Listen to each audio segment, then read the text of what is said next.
What's up, heretics?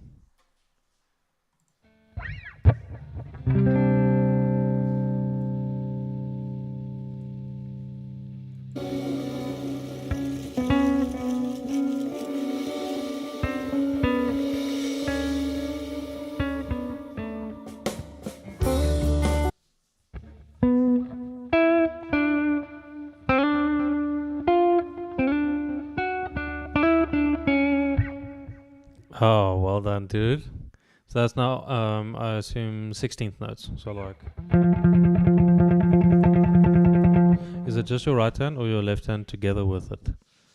But, yeah. Okay, let me quickly have a look. It's a very difficult. Your toughest barriers are between 120 and 140, really. Like 120, 145, 150. Like, that's where you're like in this in between stage of like you're not shredding yet, but you're also not playing slowly.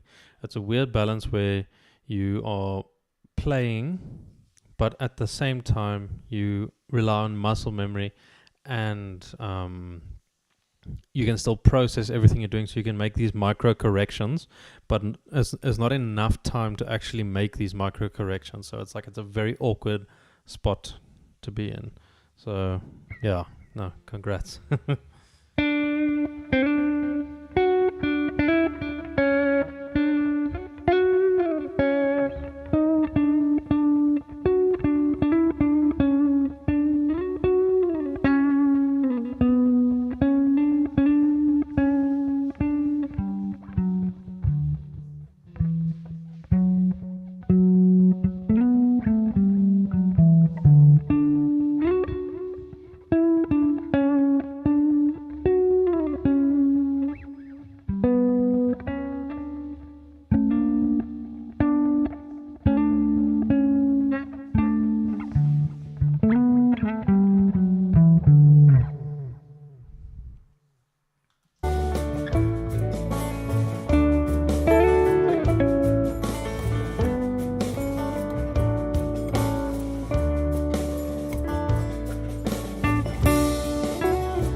Can we have a look at this? Okay, first one said is at 130 and the one next to increase it to 150. Yeah, it's good that you sort of jump into those new tempo zones, because your gradual changes isn't gonna cut it. You have to eventually make the jump of at least 10 or 15 BPM in order to reach it.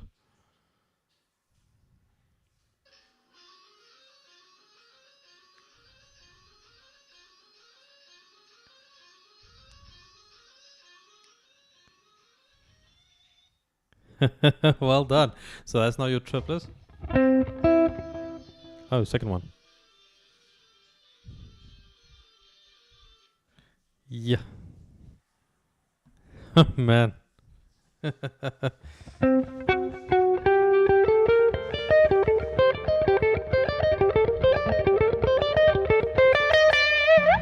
What might be a little bit easier is to group the number of notes that you do per string into an even number. Yeah, at 150 it's gonna, because now the thing is you're gonna be doing certain mechanical things differently. But like the easiest thing to do is to have it be even numbers per string. Like 3 notes per string is notoriously difficult because depending on how you slant your pick and how you hold everything, your pick gets trapped between the strings, and then only on certain strokes is your pick outside of the strings. So this is a bit of an advanced technique, but this is what you can maybe pay attention to. So I'm a downward pick slanter. So yeah, 2 notes per string, 4 notes per string, 6 notes per string, any stuff like that is perfectly fine. It's a lot easier because naturally you will be slanting in one direction or another. So for instance, if I pick now, you see my pick doesn't travel parallel to the strings. It travels at an angle like this, like in, out, like that. So like, so it goes in a yeah, it's difficult to use the camera. Okay, so it goes like this. The direction of my pick. It doesn't go like this, the picking, because if I did that, then it'll be stuck. By stuck I mean it's like trapped between the 2 strings, and then in order to go to a different string I have to lift up my hand and then find the next string. So what 2 notes per string, depending on how your pick slanting. By slant I mean like, are you tilting the pick like this or like this? And I use a downward pick slant. The majority of players are downward pick slanters. So so like picking inside and out, sort of like inside picking and outside picking is more to do with like when you're alternating between strings. So like let's say I'm going from the E string to the A string, and let's say with the E string I'm going to use an upstroke and then a downstroke for the A string. So that's inside picking, because you picking it from the inside of the 2 strings. Outside picking is the opposite. So you pick there and then there and then there and then there and then there, like that. So like then it'll be down, up, down, up, down, up, down, up. Inside picking, it's from the inside. Outside picking. So people have different preferences with this specific thing. Most of us do outside picking, just because even though you're traveling further, it just feels a little bit more natural. But in some phrases, it also is a bit better to do inside picking. It really depends on the context and everything. 46 and 2, yeah. Nice. Okay, so yeah, that's the inside picking. But now back to the pick slanting thing. Now you can angle your pick a certain way. Let me use this. So this will maybe work better. Let me do it like this. So you have your pick, like that. Okay. So now you'll either slant your pick downwards or upwards. And as I'm saying, I'm a downward pick slanter. So when I pick, my pick goes like this. Trapped, escaped. Trap, escape. Trap, escape. By escape I mean like it's not trapped between the strings anymore. The opposite is upward pick slanting. So trap, escape. Trap, escape. So when you're planning your strokes, sometimes it's better to have an even number of strokes, because now with the downward pick slanting, I can escape every single time with an upstroke. So like down, I'm trapped, up, I escape. Down, trapped, up, escape. The opposite, if I'm using a upward pick slant, up, trapped, down, escape, trapped, escape, trap, escape. So very few players will actually play parallel to the strings. Like you won't really keep your pick like this. You'll either slant it like this or like this, to varying degrees, obviously. But like the thing is that allows you to have one of your either a downstroke or an upstroke be outside of the strings, which allows you to change strings much easier. So now that's the problem with 3 notes per string, is now you got, let's say I'll start like this, down, up, down. Now I'm trapped. Oh man, so let's start our first grouping, up, down, up, and then I go to the next string, down, up, down, but now I'm trapped again. So now when you do 3 notes per string, you have to sort of do two-way pick slanting, which is when you go, when you start with one grouping, down, up, down, and then you change, down, or up, like, you know, like that. So 1, 2, 3, 1, 2, 3, 1, 2, 3, 1, 2, 3. On your third stroke, you sort of twist your forearm, and then you go to the other pick slanting. But this is very much an advanced technique that only applies at really high speeds. Yeah, do you get it? Yeah. So it's like for really fast things, this is the actual motion. So there are multiple ways of doing this change, but it mostly will come from twisting the forearm like this. So down will be like this, up. So that's the motion that you can be. Obviously not as aggressive. It has to be a lot more smaller. Like if I go, like you'll watch this part of my forearm, you'll see a little bit of a bounce, and that's how you know. So it's very, very subtle, but it's there. What you can do is you can try it on one string, just to remove the do it one note. Someone try this on the 5th fret A string. So you just hold there and you just play that note. Now don't even change strings, just change between your pick slanting motions. So start with down, so 1, 2, 3, 1, 2, 3, 1, 2, 3, 1, 2, 3, 1, 2, 3, 1, 2, 3, 1, 2, 3.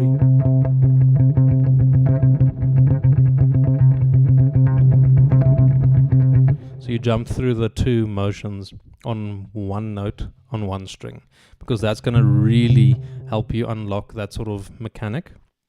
It's such a advanced thing though, so don't get discouraged. It really is something that only applies at really high speeds, but that's the mechanics of it.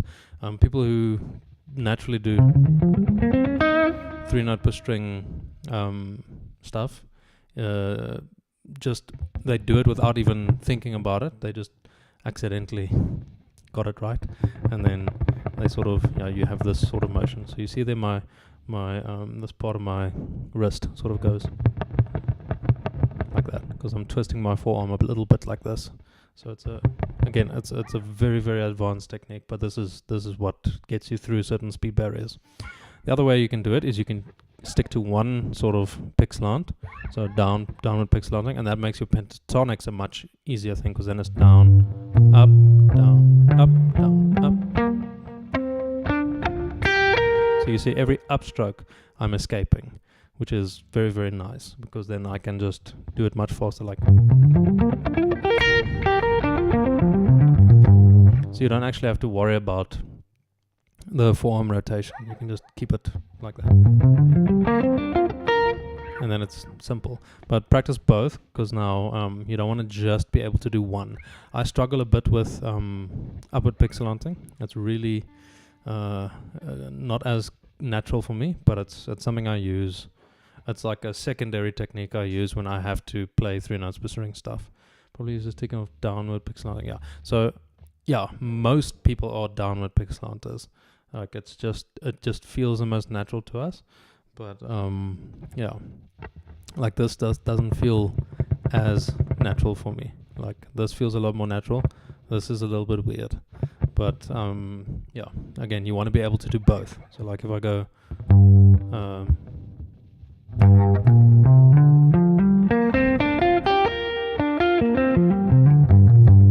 it's very, it just feels uncomfortable. But it helps not to practice this stuff in isolation. Find a song that uses this sort of thing, and then practice it, because that's going to give you a lot more context to work with. You don't want to just practice an exercise over and over and over, because you need to have some way to apply it. And the best way to do it is to find a song. If you look at a lot of Bullet for My Valentine stuff, they have a lot of scale runs, which is like a minor scale or something. You're right. Thank you. Thank you. My wedding ring. Forgot it. Oh, no, we just made food and I forgot my wedding ring. Oh, man. And yeah, so like the majority of us will be downward pixel hunting. But again, there are ways you can work around it. Like for instance, if you want to do just one-way pixel hunting, like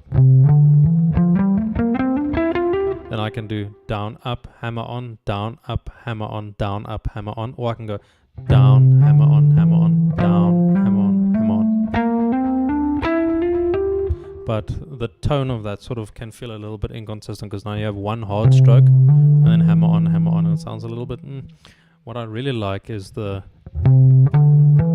so pick, hammer, pick, hammer. It really has a nice sort of, you combine the fluidity of legato with the sharp attack of just alternate picking. So it's like very, very cool. Doing it backwards is a little bit more difficult for me, because I haven't really developed the pull-off motion for that whole thing. So yeah, but again, this is the secret mechanic when it comes to people shredding. Again, people just by accident or by chance stumbled upon this sort of technique, and then they got their repetitions in, and now it's muscle memory for them. So they don't even think about it. They might not even be aware of it. I was not aware of my downward pixel hunting until maybe 6 years ago or something like that. Then I was like, some phrases are much easier than others. Why is that? I was always aware of like my hand position and everything, but the fact that, okay, my picking hand is just like doing something different. Waking the Demon is probably the hardest BFMV riff to play at the original tempo. Yeah, so use your pick slanting for this. So go. So you have 1, 2, 3, 4 pick, and then you can pull off or just pick up, because now it's even groupings. So it might not actually be the hardest, but just be conscious to do your pick slanting. So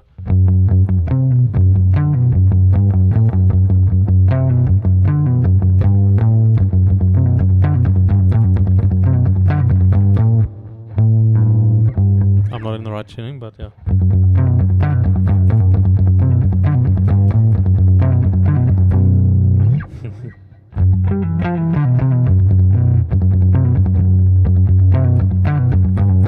So I'll start with a down strike. So down, up, and then so you can. I see Matt doing it all. No. Bruh, like, don't make life hard for yourself.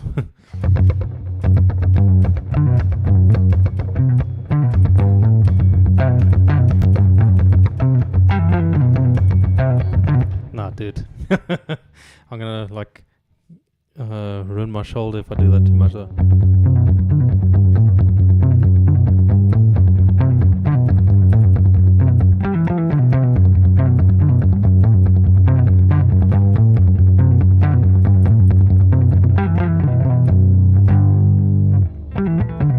Like, really. It really helps with the pick slanter, because now every upstroke is like an escape. So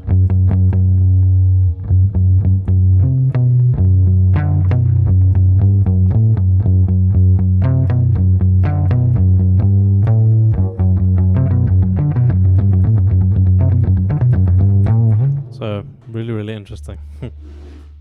So definitely try that out. That's one of the more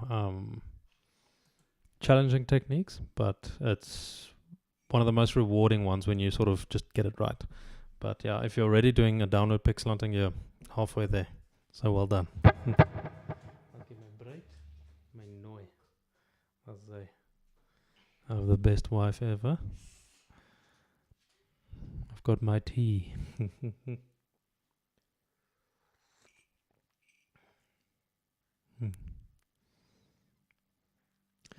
Favorite riff of theirs? It could be Scream Aim Fire.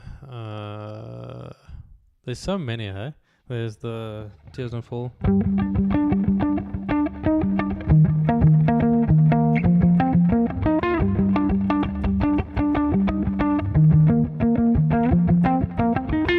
That one. I was really into Bullet for My Valentine when I was in high school. It was really, really cool. Yeah, quickly play it and send it to me, then I can have a look what it is.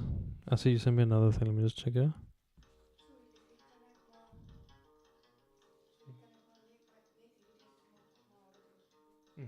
Yeah. Oh, I see you're 46 and 2. Really, really well done. Vastavik.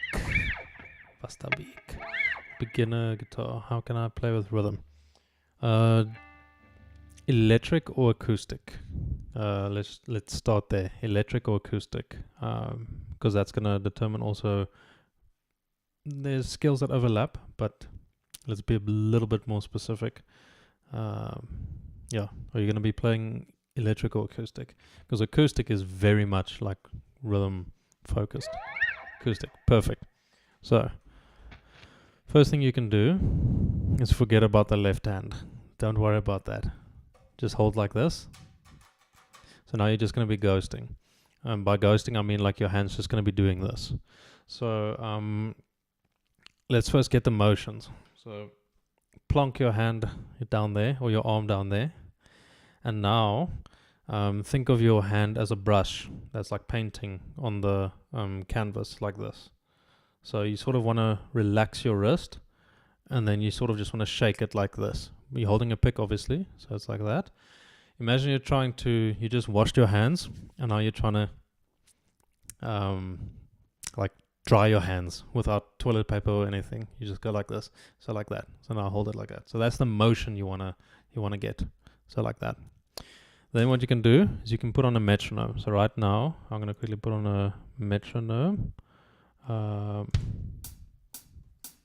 So this is just a basic 4/4 at 120 BPM. So I'll treat my hand as the metronome itself. So you can go.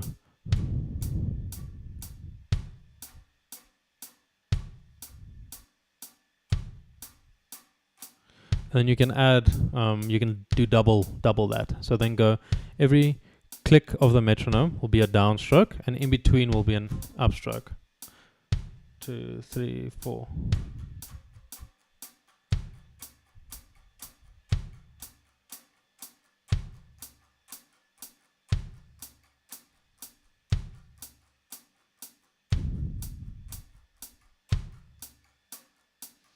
Then the next thing you can do is stress certain beats. So now, right now it's going 1, 2, 3, 4, 1, 2, 3, 4, 1, 2, 3, 4, 1, 2, 3, 4. What you can do is your 1, you can hit a bit harder. Your 1 and your 3, you can hit a bit harder. So 1, 2, 3, 4, 1, 2, 3, 4, 1. 3, 4, 1, 2, 3, 4, 1, 2, 3, 4, 3, 4, 1, 2, 3, 4. Then you can take it even further and go. Right now we're playing eighth notes. 2, 3, 4, 1, 2, 3, 4, 5, 6, 7, 8, 1, 2, 3, 4, 5, 6, 7, 8, 1, 2, 3, 4, 5, 6, 7, 8. So you can take that further and do 16. Let me just put my metronome a bit louder because I can't really hear it as much as I should.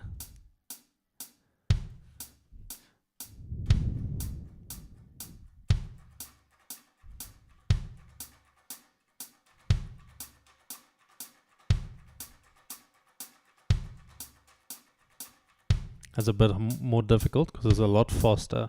But yeah, this is how you can develop just a bit more accuracy in your timing and everything.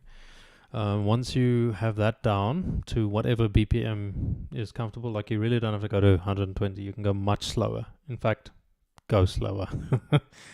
Once you have that, change your time signature to maybe a 6/8. So then it's like 1, 2, 3, 4, 5, 6, 1, 2, 3, 4, 5, 6, like that sort of thing. How can I play solo with drum beat? What do you mean? Like, do you want to improvise over a drum beat, or what do you want to do?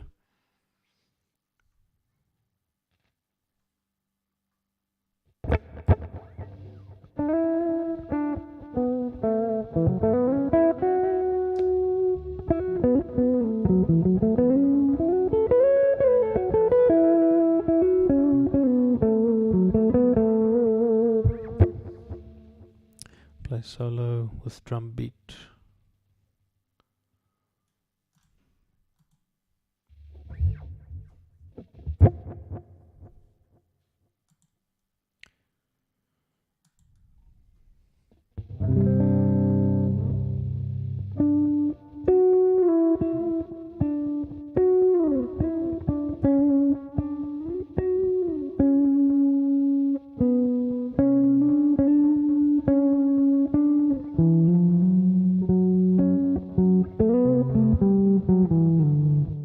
You want to play solo with rhythm.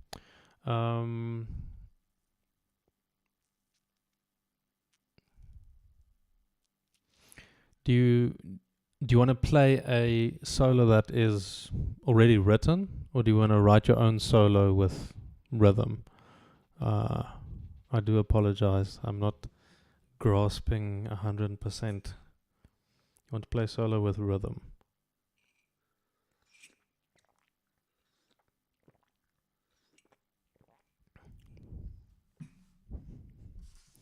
Like already written.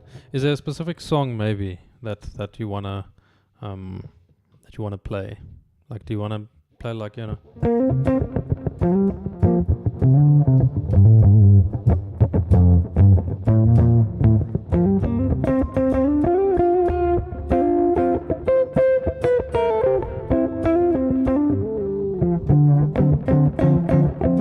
Like, you wanna do that, like, sort of percussive acoustic guitar stuff. Simple solo of Nirvana.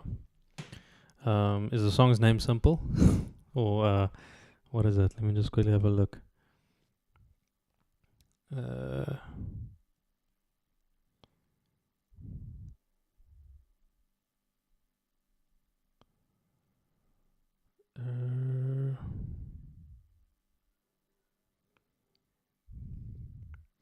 Like the Smells Like Teen Spirit one, or there we go. That's the one. So let's quickly have a look at what's the BPM of that. So smells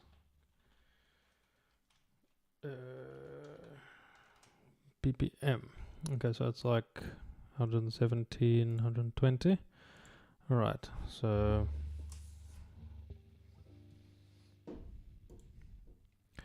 okay.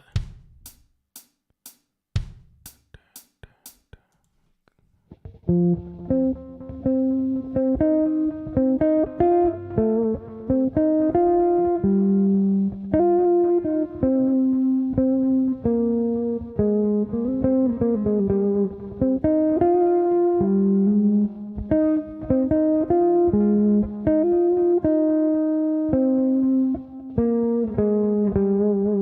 gonna play with drum beat. So 3, 4, 1, 2, 3, 4. So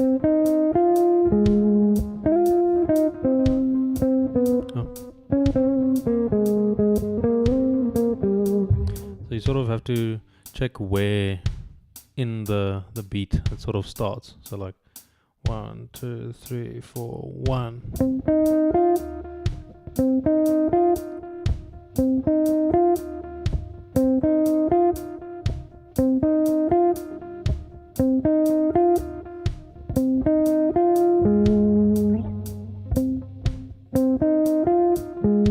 So I'll take each like group of notes just a little bit like that, and I'll keep adding to it. So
I'll just keep doing something like that, and you can sort of just get the timing and everything, but you'll have to listen to the timing of the song very, very distinctly, so you can see exactly where everything lands.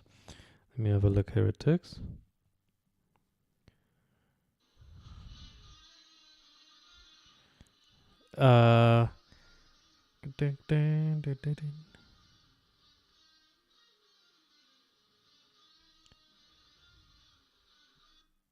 I think that's Hand of Blood. Let me quickly have a look.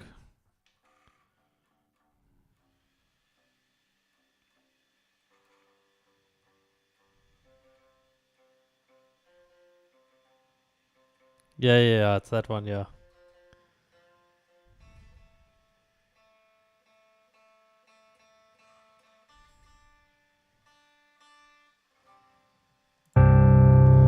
Quickly get a...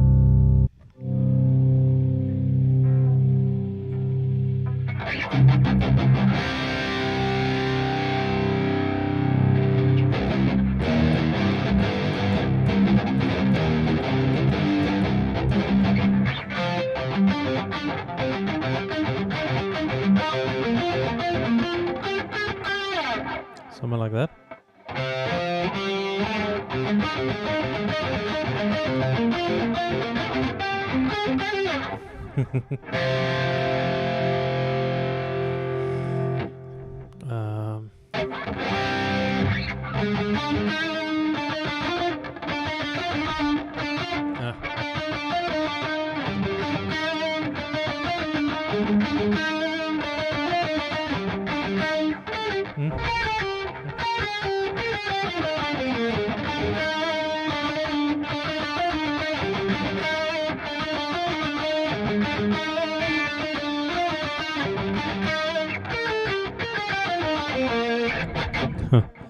Another of that I could play is the one song, I can't remember the name.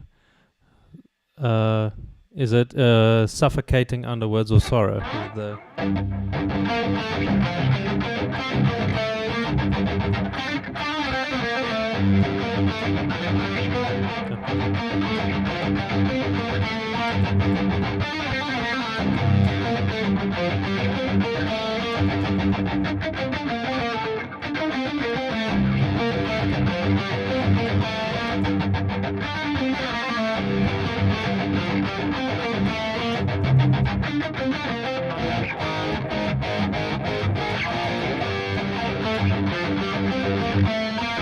dude, it's such a cool song. Oh man.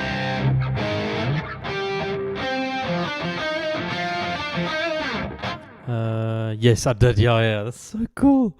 Yeah, so you tune your acoustic guitar to much lower. Yeah, I saw that. Oh man, so cool. Oh, yeah.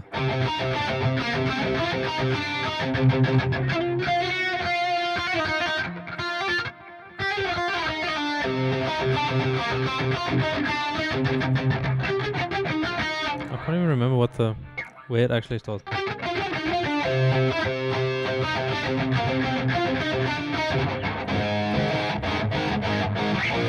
Yeah, I think that's it.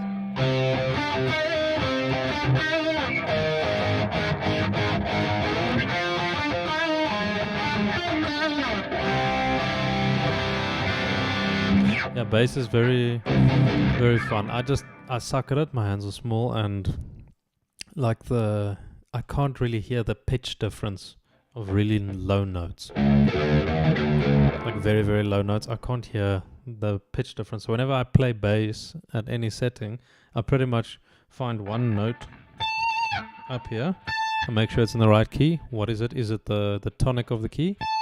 And then I'm like, all right, I'm playing with my eyes now. Then I know, like, okay, that's gonna be the right ones. Yeah, you can definitely use a pick.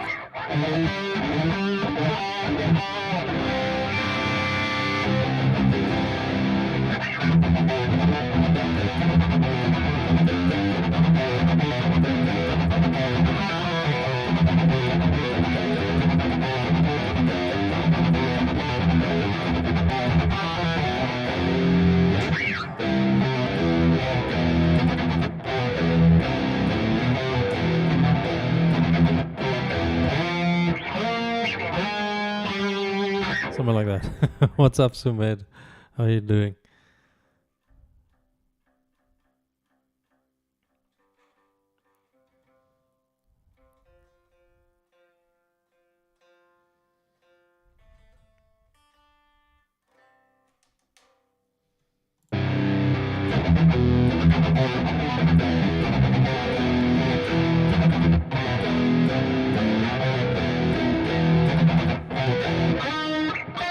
Oh, how's it go, dude? Like, yeah,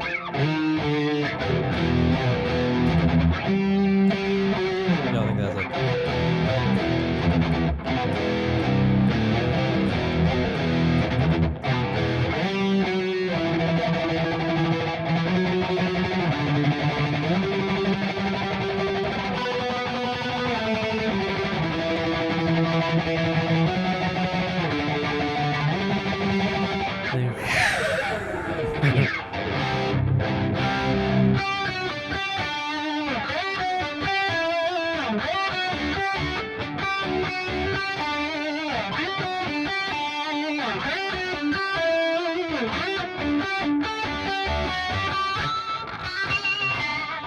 Something like that.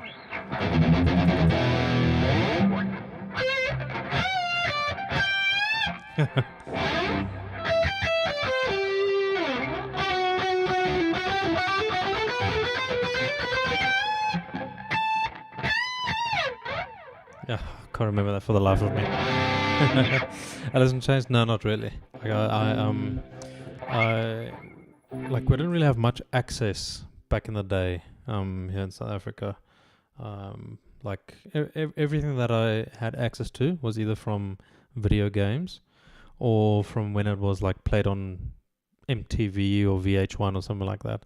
So also like we didn't have uncapped internet when I was growing up, so you couldn't really stream stuff on YouTube. It was kind of like, yeah, it would take all the bandwidth. I think we had like 200 megabytes as our monthly allowance of internet. So no, I really didn't really have free reign to browse music catalogs, but yeah, that's pretty much how I grew up.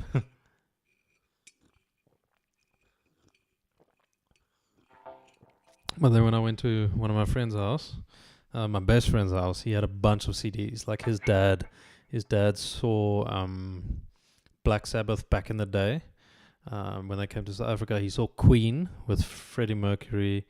He saw like all the bands. Like it's crazy. So yeah, my best friend. He was also my best man at my wedding, and yeah, like I saw so much. I just had so much stuff by him, and yeah, totally changed. He also introduced me to Guitar Hero 3, which is how I got into guitar. So I owe my best friend a life debt. Oh man. Ah, yeah. Okay. Let me Jerry Cantrell. Okay. I'll have to give it a try because I didn't really get into grunge that much. Like I guess I skipped that a little bit. I went straight to new metal. I went from Metallica to new metal. I skipped the grunge phase a little bit, but yeah, I'll definitely give it a listen. Um, any specific songs that I should have a look at, just so that I can write that down? I think you said "We Die Young" is one that I should have a look at. Um, changes more metal. Okay, cool. That's good to hear. Let me have a look at that. But I've got "We Die Young" here by Alice in Chains that you sent to me. Yeah. Ah, cool, man. But no, that's awesome. I'm gonna call it for tonight, though. I need to stretch my shoulder a little bit stiff. But yeah, no, I hope this pick slanting stuff is gonna help you. I really think it will. Again, it's a very advanced technique, and like, yeah, just good luck with it. Let me know how it goes. Oh man. Okay, them bones, damn that river. Okay, I've got that. All right, cool. Now I'll definitely have a look at that. Thank you, Heretics. I'll see you in the next one.